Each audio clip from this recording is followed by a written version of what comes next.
आ जाओ भाई लोग, जल्दी से आ जाओ, एक बार मैं सभी के लिए रुका हूं so that everyone can join. आज फाइनली यूनिट 2 चालू होने जा रही है बाबा। आज यूनिट 2 चालू करेंगे, घर में घुस के मारेंगे। नहीं, यूनिट 2 चालू करेंगे, ठीक है।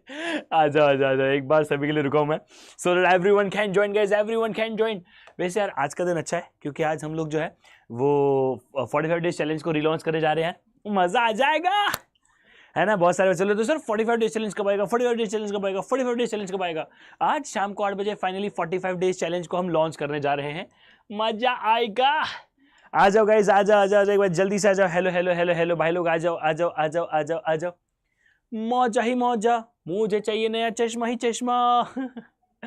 चलिए सरकार जल्दी से आ जाएंगे। करें शुरू? यस सरकार शुरू करते हैं। चलिए hey guys Jatin Nemla this side from Kishore. स्वागत नंदन अभिनंदन एवरीवन, आप सभी लोगों का बहुत बहुत स्वागत है। और आज हम लोग भैया चालू करने जा रहे हैं चैप्टर 6 का unit 2, the instrumental of trade policy. The instruments of trade policy जो हमारे नेशनल इनकम के अंदर ही आता है। अब भैया एक बात समझो, है ना। अब मैं आपको इस चैप्टर के पीछे थोड़ा बैकग्राउंड पे लेके चलता हूं, है ना। हमने पढ़ा था सर, मुझे याद है मैंने आपको चैप्टर 10 पढ़ा था, ठीक है। चैप्टर 10 के साथ साथ हम लोगों ने बिजनेस साइकिल भी पढ़ा है। हाँ सरकार, ये सब पढ़ने के बाद हमें समझ में आया था कि सब मुंह माया है। चलो ये सब पढ़ने के बाद हमको समझ में आया था कि यार इस पूरे ब्रह्मांड में जो सबसे ज्यादा खराब समय रहा या जिसे बहुत ज्यादा इकोनॉमिकली डाउन माना गया था वो था the great year of depression 1930 के अंदर। करेक्ट? हाँ। तो यार एक्चुअली बात बताओ, 1930 से पहले ज्यादा लोचा लफड़ा नहीं था। 1930 अगर नहीं हुआ होता तो ये चैप्टर नहीं हुआ होता। ये चैप्टर छोड़ो, आधे से ज्यादा इकोनॉमिक्स ही नहीं बना होता, ठीक है। आधे से ज्यादा मैक्रो इकोनॉमिक्स हम जो पढ़ते रहते हैं बहुत सारी चीजें वो आती ही नहीं, ठीक है।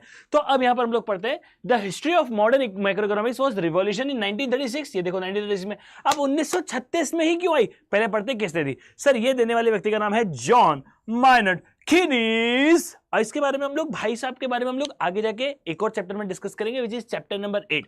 तो हम भाई साहब के बारे में चैप्टर नंबर 8 यूनिट 1 में भी डिस्कस करेंगे क्योंकि इनका योगदान बहुत है। इन्होंने कैम्ब्रिज अप्रोच में भी ध्यान दिया था। कैम्ब्रिज यूनिवर्सिटी सुना है?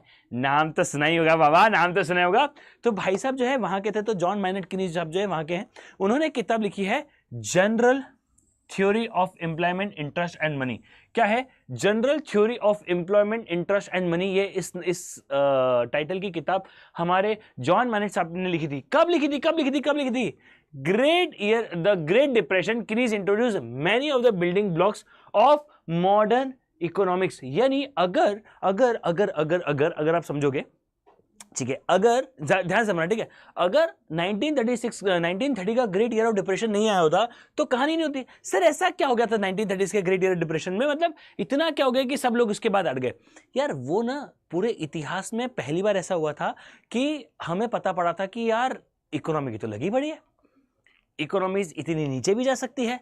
और उस समय में समझ में आया था कि गवर्नमेंट का कोई लेना देना है या नहीं है, या क्लोज्ड इकोनॉमी होनी चाहिए कि ओपन इकोनॉमी होनी चाहिए। सर ये क्लोज्ड इकोनॉमी और ओपन इकोनॉमी का मतलब क्या होता है? जैसे इस मोमेंट पर अमेरिका क्या कर रहा है पता है? अमेरिका बोल रहा है कि हर चीज, जैसे डोनाल्ड ट्रम्प साहब पता है क्या बोलते हैं? डोनाल्ड ट्रम्प साहब बोलते हैं हर चीज इंडिया में अमेरिका में मैन्युफैक्चर करो। उनका बस नहीं चले तो वो सभी चीज मैंने, वो क्या चाहते हैं पता है? वो चाहते हैं हर इंपोर्ट के ऊपर टैक्स लगा रहे। वो अभी भी कल उन्होंने यूरोपियन कंट्रीज के ऊपर 25% का टैक्स लगाया, चाइना के ऊपर 10% का टैक्स चल रहा है ना। और उनके पास में जो कनाडा वगैरह, कनाडा और एक और कोई कंट्री है, उस पर भी उन्होंने 25% का टैक्स लगा दिया था, ऑल्दो वो टैक्स हटा दिया, ठीक है। उम्मीद है कि वो इंडिया के ऊपर भी टैक्स लगा सकते हैं। सर मोदी जी और ट्रम्प साहब तो बहुत अच्छे दोस्त है। Yes they are very good friend, अभी गए भी थे। इनफैक्ट बात बताऊं, लास्ट टाइम जब उनका चुनाव चल रहा था ना ट्रम्प साहब का, तब मोदी जी ने जाकर उनके लिए रैली निकाली थी, है ना। तो मोदी जी इतना अच्छे, मतलब इतने अच्छे करीबी दोस्त तो रहे थे। और मुझे ऐसी उम्मीद भी थी कि यार ये तो दोनों दोस्त हैं यार, ये तो भैया आग लगा देंगे, अब तो हमें बहुत फायदा मिलेगा। लेकिन कुछ 3-4 दिन पुरानी बात है, एक इवेंट था जिसमें डोनाल्ड ट्रम्प साहब ने कहा कि इंडिया को जो है ज्यादा टैक्स नहीं लगाना चाहिए, अगर इंडिया इतना टैक्स लगाएगा तो हमें भी उतना टैक्स लगाना चाहिए। मतलब कहीं ना कहीं इंडिया के इंपोर्ट के ऊपर, या फिर इंडिया जो एक्सपोर्ट करता है अमेरिका को, उसमें ही प्रॉब्लम है। 2 मिनट सर मैं कुछ समझा रहा हूं, उसको समझना, ठीक है। अब अमेरिका क्या चाहता है? अमेरिका चाहता है हर चीज अमेरिका में बने। जब कोई कंट्री चाहती है कि हर चीज हमारे ही बने, उसे कहते हैं क्लोज्ड इकोनॉमी, ठीक है। मतलब हम सभी कुछ देख लेंगे, तुम्हारा हमें कोई काम नहीं, ठीक है। इसे कहते हैं क्लोज इकोनॉमी, और जो ट्रेड करते हैं उसे कहते हैं ओपन इकोनॉमी। देखो यहां पर कुछ प्रॉब्लम्स है। क्या हर चीज जेन्युइनली अमेरिका में बन सकती है? अब आप पूछोगे, आंसर तो हाँ है, लेकिन क्या उस मात्रा में बन सकती है जिस मात्रा में अमेरिका को जरूरत है? या फिर देखो यार, अब कुछ नेचुरल रिसोर्सेज भी होती है ना यार। हर चीज ऐसे तो ना होती है। जैसे अब हम लोग फॉर एग्जांपल हम लोग चाहेंगे कि यार हमारा जो है पूरा का पूरा पेट्रोल इंडिया में बन जाए, यानी डीजल जो हम लोग क्रूड ऑयल इंपोर्ट करते हैं, हम चाहेंगे कि पूरा का पूरा क्रूड ऑयल इंडिया में बन जाए। क्या ऐसा हो सकता है? नहीं बन सकता, क्योंकि सर हमारे देश में इतना क्रूड ऑयल का उत्पाद नहीं है, हमारे देश में इतना ज्यादा क्रूड ऑयल नहीं निकल रहा। अब यार यहां पर आप समझोगे तो भैया वो सब क्या हो रहा है सर, ये सब ना छोटी छोटी बातें हैं जो, एक सेकंड ये देखो, अच्छा लाइट नीचे सारी है, उसका इतना इंपैक्ट हो रहा है, ठीक है ठीक है चलिए। सो ये छोटी छोटी जो चीजें हैं उनका बहुत बहुत मैटर करती है सर, ये छोटी छोटी चीजें बहुत मैटर करती है। अब हम उसके बारे में डिस्कस ही नहीं करते, लेकिन ये छोटी छोटी चीजें ही मैटर करती है, ठीक है। वैसे सर एक मिनट इस बात को एंड करता हूं। तो ट्रम्प साहब ने क्या कहा था? ट्रम्प साहब ने कहा था कि भैया हम तो क्लोज इकोनॉमी बना देंगे। हाँ, क्या आज की तारीख में कोई भी कंट्री क्लोज्ड इकोनॉमी में इतना इजीली काम कर सकती है? तो आंसर है नहीं। अब आप समझो एक मिनट के लिए, हमारे देश में व्हाट्सएप आया, कहां से आया? अमेरिका से आया। हम यूट्यूब यूज करते हैं, कहाँ का यूज करते हैं? अमेरिका का यूज करते हैं। हम गूगल यूज करते हैं, कहाँ का यूज करते हैं? अमेरिका का करते हैं। हम जितने भी है फेसबुक व्हाट मेटा, ये जितने भी है सब कहाँ के? अमेरिका के।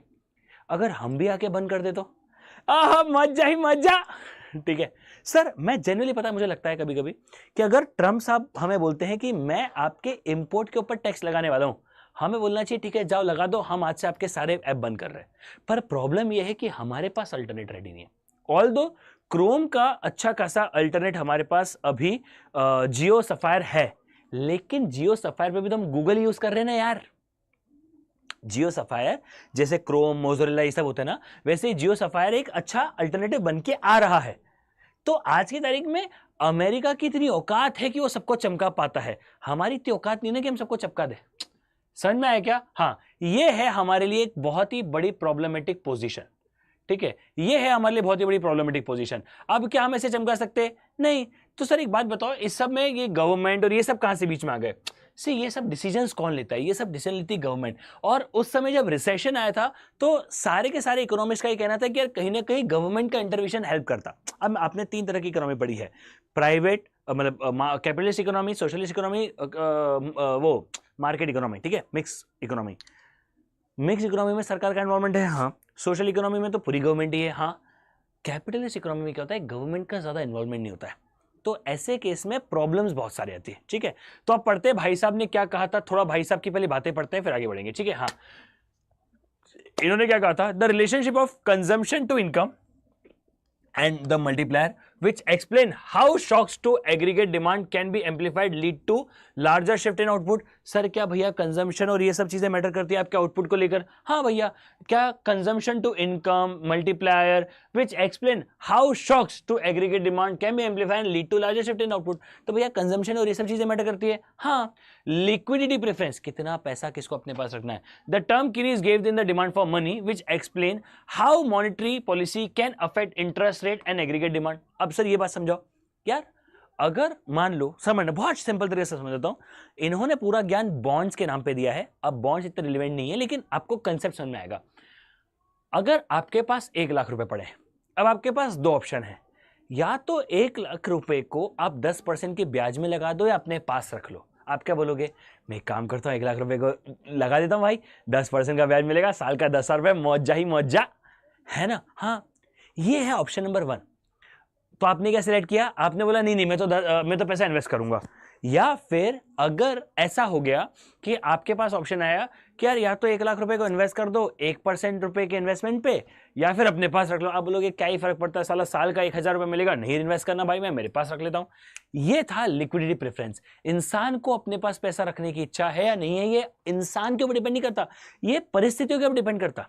पर एक बात बताऊं ईमानदारी से, उल्टा होता है, होना उल्टा चाहिए। मतलब जैसे अभी शेयर मार्केट डाउन है, ठीक है, वैसे आज में शेयर मार्केट जो है वो रफली अराउंड कुछ मैंने देखा था 1.8% के आसपास कुछ डाउन है। देखो मैं दिखाता हूं आपको, ठीक है, मैं आपको दिखाता हूं निफ्टी 50, मैं आपको सिर्फ दिखाता हूं, ठीक है। आज में 1.86% डाउन है। अब आपको ज्यादा समझ में तो शायद नहीं आएगा, बट मैं कोशिश करता हूं थोड़ा सा आपको समझाने की, ठीक है, थोड़ा सा कोशिश करता हूं मैं आपको समझाने की। मैं आया स्क्रीनर के ऊपर, एक वेबसाइट है जिसको हम लोग यूज करते हैं, स्क्रीनर टिकर इन सबको हम यूज करते हैं। मैं आया यहाँ पे जियो के ऊपर, हम लोग शेयर का एनालिसिस करने जा रहे हैं। मैं आपको एक चीज समझाना चाहता हूं गाइज, हो सकता है मैक्सिमम लोगों को बात समझ में ना आए, सी एंटर में आ जाओ, FMSM में अच्छे से समझा दूंगा, ठीक है। ये एक्चुअली मैं जो समझाने जा रहा हूं ये मैं FMSM में समझाता हूं, बट मैं कोशिश कर रहा हूं तुम्हें एक ट्रायल मारने की, ठीक है। जियो फाइनेंशियल है, हाँ सरकार। ये शेयर कितने रुपए का मिल रहा है? 208 रुपए का एक शेयर है। आज में 6.29% डाउन है।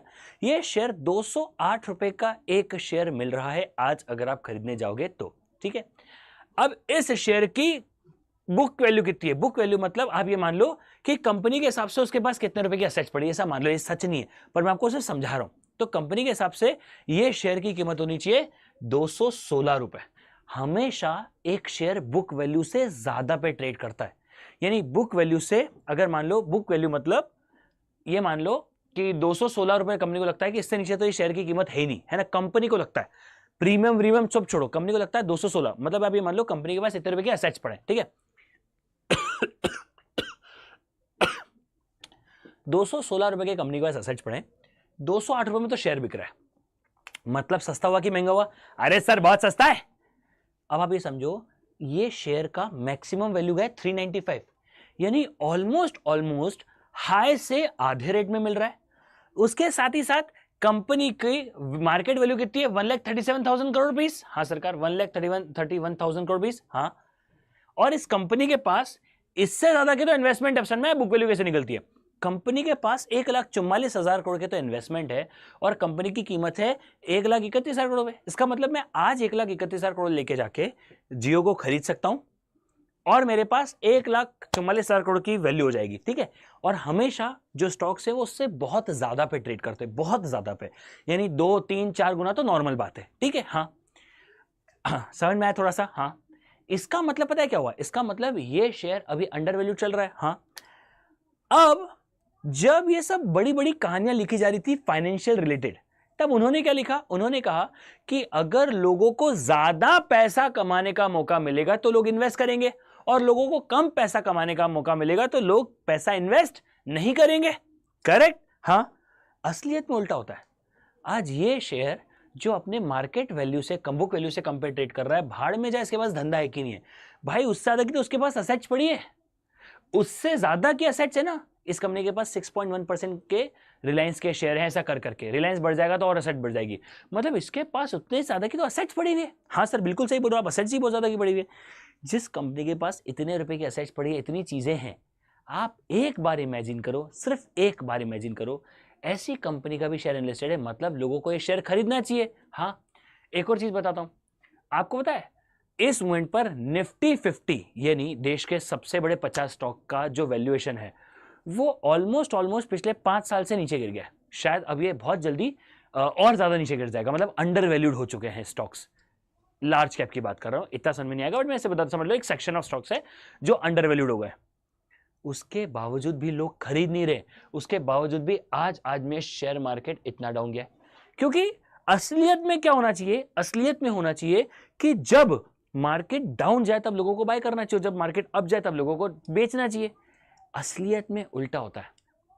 तो जब मैं आपको लिक्विडिटी प्रेफरेंस पढ़ाता हूं तो लिक्विडिटी प्रेफरेंस में लिखा होता है, द टर्म है which explain how monetary policy, monetary policy मतलब ज्यादा ब्याज मिलेगा तो लोग ज्यादा इन्वेस्ट करेंगे, कम ब्याज मिलेगा तो लोग कम इन्वेस्ट करेंगे।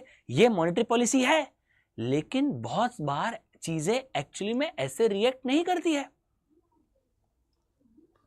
जहां मार्केट प्राइस गिरने लगा सबकी फट जाती है और सब बेचना चालू करते हैं कि बेचो बेचो बेचो बेचो बेचो बेचो। अरे ऐसा नहीं होता बाबा। अगर मार्केट प्राइस नीचे गया, फॉर एग्जांपल मेरे जैसा आदमी, अब जैसे अब यहाँ पे भी ऐसा नहीं है। देखो इसीलिए शेयर मार्केट में एक बात बताओ ईमानदारी से, इसीलिए शेयर मार्केट में, अच्छा मैं कोई स्टॉक खरीदने का नहीं बोल रहा हूँ, मैं आपको एग्जाम्पल दे रहा हूँ, मैं आपको सिर्फ पढ़ा रहा हूँ। कोई ऐसा नहीं बोल रहा कि जियो भाई बहुत घटिया स्टॉक भी हो सकता है, मुझे नहीं पता है ना, मुझे आता है मतलब ठीक है, पर ये सी एंटर में आओ फिर सिखाऊंगा थोड़ा बहुत भी, यहाँ तो बिल्कुल बात मत करो, ठीक है। यहाँ पर तो ऐसी कोई बातें कोई नहीं करेगा, ठीक है। हाँ हाँ हाँ यार, नहीं सर खरीद लूँ, नहीं खरीदना बेटा। वैसे जैसे मैं आपको एक और समझाता हूँ, अब एक और स्टॉक है जैसे टाटा मोटर्स, ठीक है। अब ये स्टॉक अपने, अब मैं आपको एक और चीज समझाता हूँ, थोड़ी सी चीज समझाता हूँ, ठीक है। To explain you the deeper part, इस कंपनी की बुक वैल्यू कितनी है? 275, स्टॉक वैल्यू कितना है? 625, ठीक है, मतलब ज्यादा लग रही है। हाँ, इस कंपनी की वैल्यू है 2,28,000 रुपए। हाँ सर 2,28,000 की वैल्यू है और 4,37,000 रुपए का तो धंधा है। मतलब शार्क टैंक देखते हो? हाँ, 1 करोड़ का धंधा तो 5 करोड़ की वैल्यूएशन, करेक्ट। ये 4 लाख करोड़ का धंधा है और मात्र 2,28,000 करोड़ की वैल्यूएशन पे लेके बैठा है। कोई सेंस ही नहीं इस बात का, मतलब अंडर वैल्यूड है। मैं स्टॉक से समझा रहा आपको, समझा रहा हूं कि लोगों का पैटर्न क्या होता है। अब यहां पर अगर आप थोड़ा पीयर्स में आओगे ना, तो एक होता है P ratio, price to earning ratio. Sir सबसे कम है टाटा मोटर्स का, उसके बावजूद भी मार्केट गिर रहा है। क्यों? क्योंकि बाद में कभी डिस्कस करेंगे, ठीक है। हाँ, अब तुम्हें बोलते बोलते मेरे दिमाग में आया महिंद्रा का मल्टीप्लिकेशन क्या चल रहा है। वैसे मेरे पास महिंद्रा भी है और ये भी है, क्योंकि मेरे तो ये तो क्या क्या कुछ फेवरेट स्टॉक है, ये सब क्या मेरे कुछ फेवरेट स्टॉक है। 3,21,000 करोड़, ठीक है। और ये देखो, अब ये देखो इसका धंधा कितने का है, 1,39,000 करोड़ का। उसके बाद भी इसकी वैल्यूएशन कितनी है, 3,21,000 करोड़। मतलब टाटा से ज्यादा धंधा कर रहा है, टाटा से ज्यादा प्रॉफिट कमा रहा है, उसके बावजूद भी साला वैल्यूएशन टाटा से कम लेके बैठा है यार। ये तो समझ रहे हो। तो ऐसा सीन है। खैर ऑल्दो मैं I am invested in both the stocks, I don't care guys. ठीक है, जो है मुझे चलेगा। देख लो एक बार सिर्फ दिखाता हूं। इसका नेट प्रॉफिट था लास्ट ईयर का 12,000 करोड़ का, मार्च 2024 का इसका प्रॉफिट था 12,000 करोड़ का। वहीं पे ही अगर आप टाटा पे आओगे, ठीक है, अगर आप टाटा पे आओगे तो सर टाटा का आपको प्रॉफिट मिलेगा 31,000 करोड़ का, यानी 2 गुना 3 गुना प्रॉफिट है टाटा का महिंद्रा से, फिर भी कम मिल रहा है। क्यों?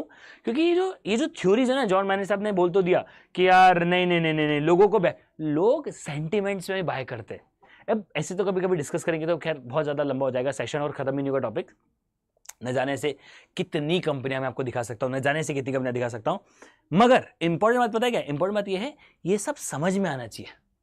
अगर आपको ये सब बातें समझ नहीं आ रही तो बात टाइम पास है, सब घुमाए, ठीक है। एक और बात क्या कही थी समझते हैं, the importance of expectation in affecting consumption and investing and the idea that shift expectation are a major factor behind shift to demand and output.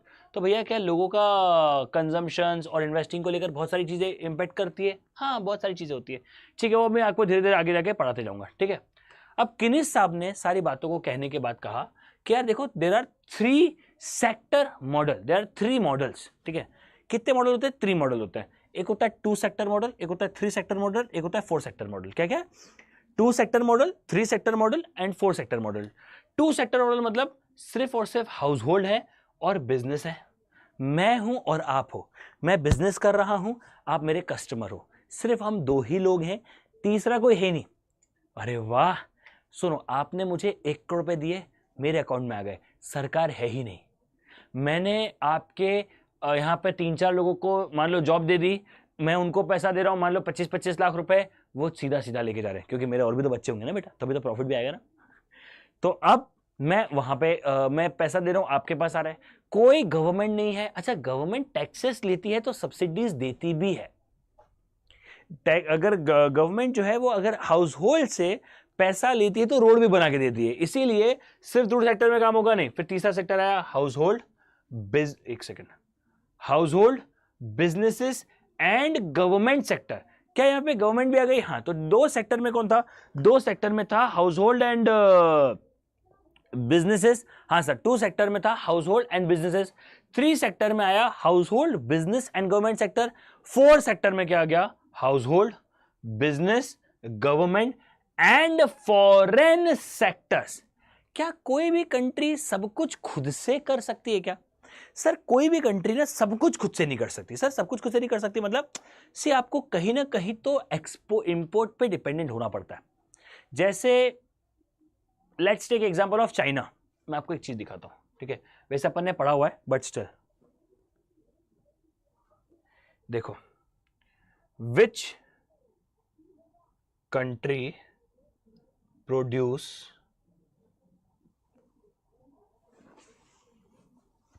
Rice, एक second, China is the world largest producer of rice followed by India and Indonesia. सबसे ज्यादा चावल कौन produce करता है? China, correct. विच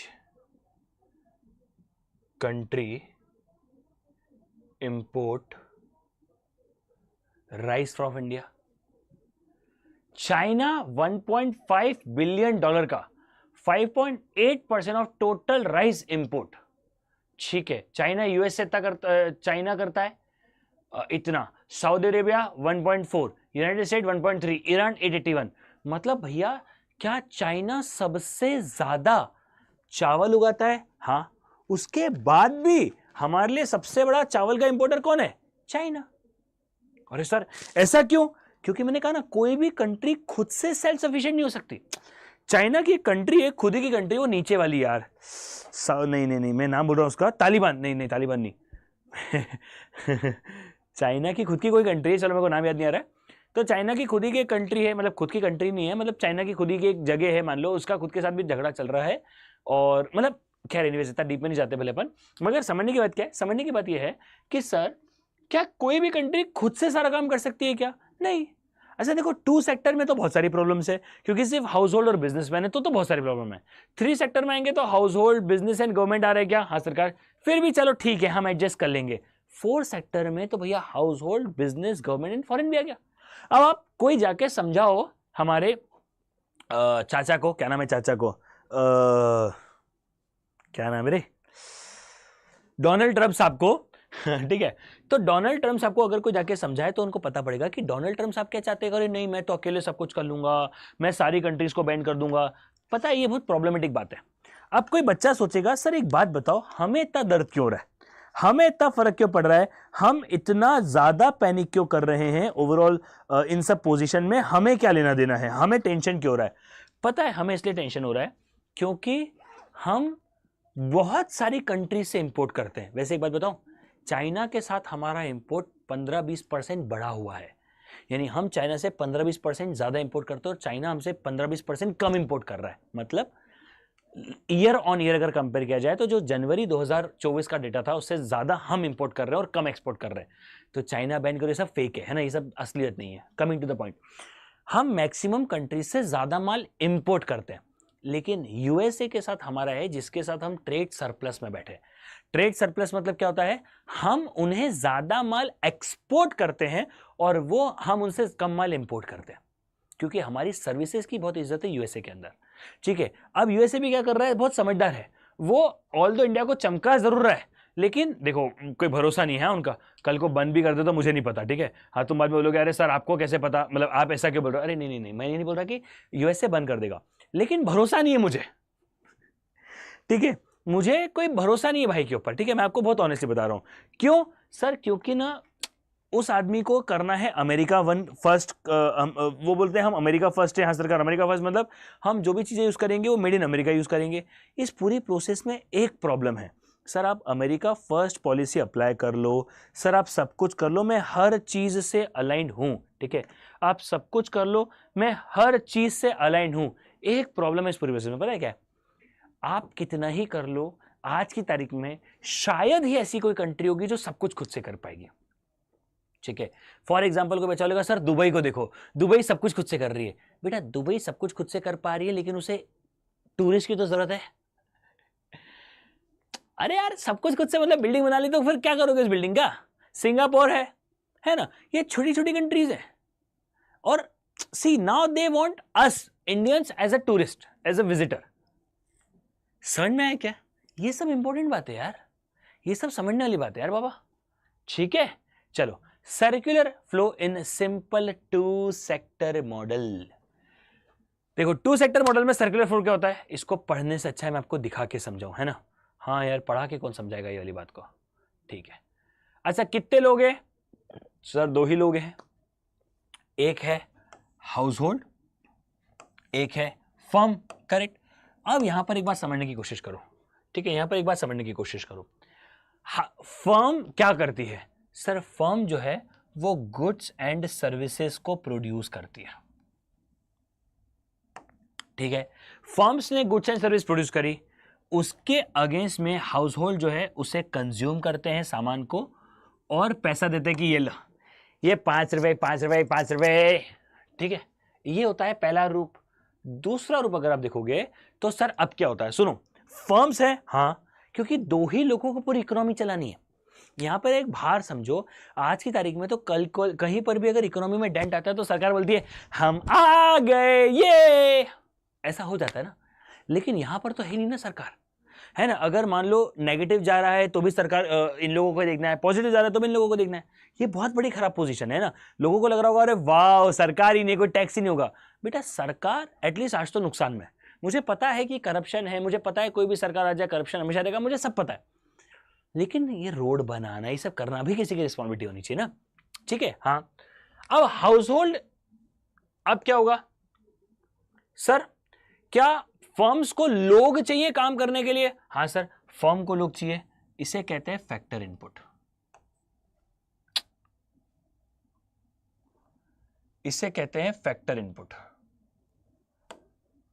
इसे कहते हैं फैक्टर इनपुट्स। मतलब क्या मुझे काम करने के लिए बहुत सारे लोग चाहिए? हाँ, वो हाउस होल्ड देगी, ठीक है। क्या मुझे पैसा चाहिए हो सकता है बिजनेस करने के लिए? हाँ। देखो, अगर आप मुझे लोग दोगे तो मैं आपको वेजेस दूंगा, अगर आप मुझे चीजें किराए पे दोगे तो मैं आपको रेंट दूंगा, अगर आप मुझे पैसा दोगे इन्वेस्ट करने के लिए तो मैं आपको इंटरेस्ट दूंगा, अगर आप मेरी कंपनी में हिस्सेदारी लोगे तो मैं आपको प्रॉफिट दूंगा। मतलब ये सारी की सारी चीजें जो है वो फर्म देती है हाउस होल्ड को। समझ में आया? हाँ सर, अब आया। तो यहां पर क्या हो रहा है, अगर आप देखोगे ध्यान से, तो टू सेक्टर मॉडल के अंदर क्या हो रहा है, टू सेक्टर मॉडल के अंदर दो ही लोग हैं और बोले आपस में लड़ मरते हैं अपन दोनों। नहीं नहीं नहीं, तुम बताओ ना, हम तुम्हें जीने देंगे ना तुम हमें जीने दो, मौजा ही मौजा है ना, मौजा ही मौजा, कोई लोचा नहीं है ना, तुम हमें जीने दो ना हम तुम्हें जीने देंगे, बहुत ही बढ़िया जिंदगी होगी। समझ में आया? हाँ सर। तो यार अगर आप देखोगे तो भैया वेजेस, रेंट, अब क्या होता है, ये लोग सामान बना के इनको बेचते हैं, उसके अगेंस्ट ये पैसा देते हैं, ठीक है। ये लोग इन्हें फैक्टर इनपुट देते हैं, जमीन देंगे, पैसा देंगे, ठीक है, लोग देंगे, उसके अगेंस्ट में ये लोग इसको पैसा देंगे। क्या कोई और है? कोई और है ही नहीं, जो है भैया आपस में निपट लो। The circular broken lines are, ये तो मैंने आपको ऐसे समझा दिया, ठीक है, मैंने आपको ऐसे समझा दिया क्या? हाँ सरकार, money flows refer to the, ये मैं आपको समझा चुका हूं, ठीक है। हाँ, there are no injections in और लीकेज फ्रॉम द सिस्टम। अरे सर, यहां पर डॉक्टर कहां से बीच में आ गया यार? ये इंजेक्शन की बात क्यों चल रही है? कौन सी दवाइयों की बात? अबे गधों, मां कसम तुम लोग भी ना। सर, इंजेक्शन का मतलब होता है किसी भी चीज को डालना, इन्फ्यूज करना, ठीक है। और लीकेज मतलब पानी, नल लीकेज की बात नहीं चल रही है, निकालना, ठीक है। अब आप समझना, मान लो इकोनॉमी चल रही है, इकोनॉमी इस मोमेंट पर है 100 करोड़ रुपए की, फॉर एग्जांपल इकोनॉमी है समय पे 100 करोड़ रुपए की, ठीक है। अब अगर 100 करोड़ रुपए की इकोनॉमी है, हाँ सर 100 करोड़ रुपए की इकोनॉमी है, अब अगर 100 करोड़ रुपए की इकोनॉमी है ना, तो मान लो हमारे देश की इकोनॉमी 100 करोड़ रुपए की है, अब हमें से 150 करोड़ रुपए लेके जाना है, तो सरकार पता है क्या करती है? 50 करोड़ का लोन लेके डाल देती है, बोले डाल दिया, अब इकोनॉमी 150 करोड़ की हो गई, हाँ अब चलाओ इकोनॉमी। करेक्ट, ये होता है इंजेक्ट करना, इंजेक्शन, करेक्ट। हाँ, तो सरकार क्या पैसा इंजेक्ट कर रही है? हाँ, अरे भैया 50 करोड़ हो सकता है, लोन ले, हो सकता है लोन ना ले, देश तो उनका ही है, जमीन तो उनकी है, बेच बाच के कुछ भी कर लेंगे। तो इस तरीके से उन्होंने इकोनॉमी के अंदर इंजेक्शन किया। सर फिर लीकेज क्या होता है? मेरे घर में नल बहता है, वो लीकेज है क्या? वाह बेटा वाह। लीकेज मतलब, मुझे एक बात बताओ, अगर मैं 1 करोड़ रुपए कमाता हूं, और क्या सुनना, आप देखना, मैं पूछता हूं, अगर मेरी पर्सनल इनकम 1 करोड़ रुपए है, तो क्या मेरी डिस्पोजेबल इनकम भी 1 करोड़ रुपए है क्या? नहीं सर।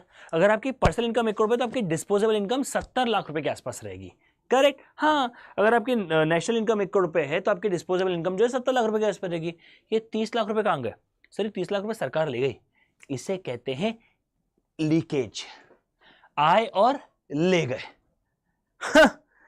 Bad people. अगर ये लोग जो लेकर जा रहे हैं, ये लेके जाने को क्या कहते हैं? ये लेके जाने को कहते हैं लीक करना, लीकेज, पैसा लेके जाना, इंजेक्ट करना मतलब डालना, और लीकेज मतलब निकालना। सरकार दोनों काम करती रहती है ना। बोले जोर से थप्पड़ मारो और फिर जोर से प्यार करो, फिर जोर से थप्पड़ मारो, फिर जोर से प्यार करो, हट आ मेरा बाबू, हट आ मेरा बाबू। सो ये होता है, बोलो बोलो बोलो, इंजेक्ट, सॉरी, लीकेज और इंजेक्ट, प्यार, है ना। ठीक है सरकार।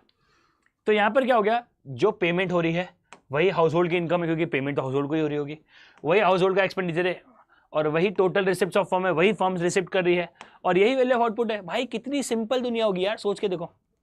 साला जितना फैक्टर पेमेंट है, उतना ही इनकम है, उतना ही एक्सपेंडिचर है, उतनी ही रिसिप्ट है, उतना ही वैल्यू ऑफ आउटपुट है। साला सब कुछ बराबर हो गया है यार, साला सब कुछ बराबर हो गया है। बोले लोचा ही नहीं है। बोले बताओ और क्या चाहिए सिस्टम के अंदर? इतना अच्छा सिस्टम हमने दे दिया, ठीक है, इतना अच्छा हमने सिस्टम दे दिया, और क्या चाहिए तुम लोगों को?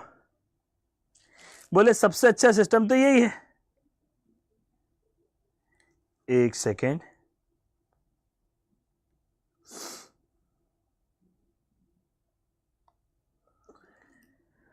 Just give me a minute guys, just give me a minute. चलो डन है क्या यहां तक की बातें? वैसे चाहा है तुमको खाएंगे।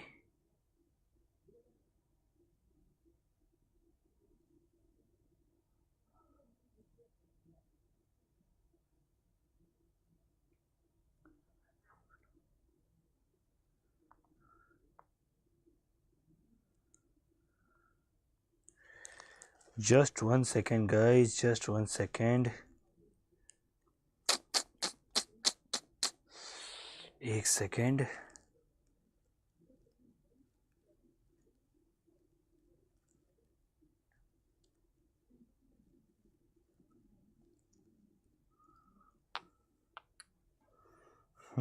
I got it.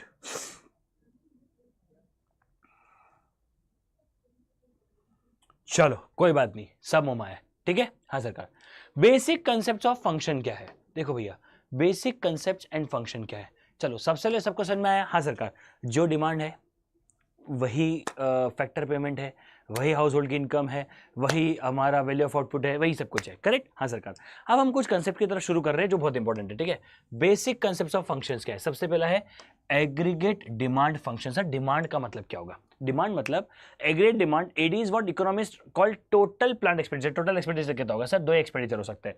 पहला एक्सपेंडिचर हो सकता है कंज्यूमर गुड्स की तरफ, दूसरा एक्सपेंडिचर हो सकता है इन्वेस्टमेंट गुड्स की तरफ। क्यों? क्योंकि जो हाउस होल्ड कर रहा है वो कंज्यूमर है और जो फर्म्स कर रही है वो इन्वेस्टमेंट है। अरे भाई, फर्म ने कहा कि यार मुझे तो 1 करोड़ रुपए का इन्वेस्टमेंट करके फैक्ट्री खोलनी है, दैट्स कॉल्ड इन्वेस्टमेंट। लेकिन वहीं पे अगर हाउस होल्ड बोलता है कि यार मैं तो सोच रहा हूं यार 1 करोड़ रुपए का बैग ले आता हूं, है ना, लड़की बोलती है अरे सर मुझे तो वो चैनल का बैग चाहिए सर, चैनल का, है ना, लंबी लंबी लोहे की चैनलें होनी चाहिए और एकदम भारी सा बैग होना चाहिए, मुझसे 2 गुना वजन का, है ना, मुझे तो चैनल का बैग चाहिए। कितने रुपए का है सर? 100 रुपए का। 1 लाख रुपए मतलब, है ना। ये क्या है? ये कंजम्पशन है, करेक्ट? हाँ सरकार। तो इसीलिए इसको क्या बोलते हैं? Aggregate demand is equal to consumption plus income. Aggregate demand is equal to consumption plus income. क्या बोलते बेटा? Aggregate demand is equal to consumption plus income. बोलो वापस से, aggregate demand is equal to consumption plus income. Aggregate demand is equal to consumption plus income. क्या इतनी सी बात है? हाँ इतनी सी बात है, इतनी सी बात है, ठीक है। चलिए, of the two components consumption expenditure accounts for the highest portion of the GDP. In simple words, the variable I is assumed to be determined exhaustional and constant in short term. Therefore, the short run aggregate demand function can be written. Sir सबसे बड़ा हिस्सा कौन होगा? सबसे बड़ा हिस्सा हमेशा consumption का माना जाएगा, इसलिए शॉर्ट रन में बोलते हैं AD is equal to C plus I dash. यहां पर I मतलब हो गया constant investment in the short run. AD depends largely on the aggregate consumption. क्या ये AD जो है पूरा का पूरा जो डिपेंडेंट है, क्या इसका कंजम्पशन के ऊपर डिपेंडेंट है? सर पूरा का पूरा इसकी जो डिपेंडेंसी है वो कंजम्पशन के ऊपर ही है। क्या हम पूरी की पूरी कहानी की जो बात है वो कंजम्पशन के ऊपर करते हैं? सर पूरी की पूरी कहानी की बात हम कंजम्पशन के ऊपर ही करते हैं। तो सर जो हमारा डिमांड है, जो हमारा इन्वेस्टमेंट है, देखो पहली बात तो शॉर्ट टर्म है क्या? हाँ सरकार, पहली बात तो शॉर्ट टर्म है, इसलिए हम उसको सीधा सीधा जो है वो AD is equal to C plus I भी लिख देते हैं क्या? हाँ सरकार, AD is equal to C plus I dash भी लिख देते हैं, ठीक है। ये हुआ हमारा एग्रीगेट डिमांड वाला साइड। अब आते हैं कंजम्पशन वाले साइड की तरफ। द कंजम्पशन फंक्शन क्या होता है? बहुत सिंपल सी एक बात बताओ, 2 बातें पूछूंगा, सिंपल सी बात बताना। देखो यार, वैसा तो मैं बहुत बड़ा आदमी हूं, बहुत पैसा अपने पास है ना, पैसा एकदम मतलब इतना है कि समझ ही नहीं आ रहा कहां खर्चा करूं। अंबानी से बड़ा घर बना लिया है, सब कुछ कर लिया है, ठीक है, जोक सपाट, बहुत पैसा अपने पास ठीक है। चलो एनीवेज गाइस, मुझे एक बात बताओ, क्या मेरा और अंबानी जी का कंजम्पशन सेम होगा क्या? सर आपका और अंबानी जी का कंजम्पशन सेम हो सकता है क्या? यार नहीं होना चाहिए। अबे गधो, सोच क्या रहे हो? मैंने अलाउ ही नहीं किया उनको मेरे जितना खर्चा करने का, ठीक चलो सर, क्या मेरा और उनका कंजम्पशन सेम होगा क्या? सर मेरा और उनका कंजम्पशन साइड सेम नहीं होगा। सर आपका और उनका कंजम्पशन साइड सेम क्यों नहीं होगा? मेरा और उनका कंजम्पशन साइड इसलिए सेम नहीं होगा, ध्यान से सुनो मैं आपको समझाता हूं, मेरा और उनका कंजम्पशन साइड इसलिए सेम नहीं होगा क्योंकि, सुनो, क्योंकि consumption is a function of income. अरे बाबा, consumption is a function of income. उनकी इनकम कम है तो वो कम खर्चा करते हैं, मेरी इनकम ज्यादा है तो मैं ज्यादा खर्चा करता हूं। अबे तुमको पता है अंबानी जी के ड्राइवर की सैलरी है 2 करोड़ रुपए साल की, है ना? अबे उन्होंने अपने घर को चलाने के लिए एंटीला के लिए एक प्राइवेट लिमिटेड बना के रखी है।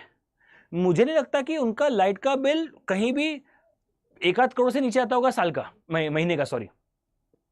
27 फ्लोर है, सोचो। अबे अपने घर में एक एसी चलता है तो मम्मी कह जाती है ए एसी बंद कर रहे।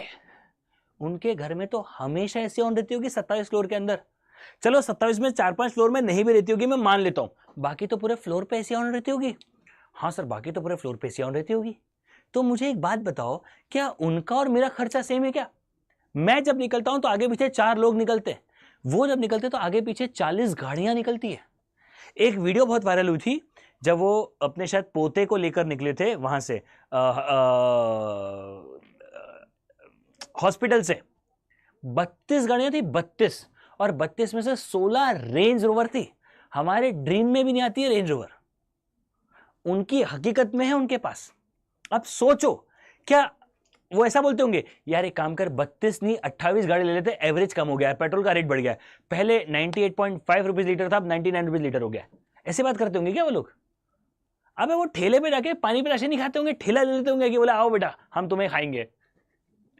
समझ रहे हो क्या? हाँ सरकार, तो मतलब see try to understand, consumption is will and always be function of income.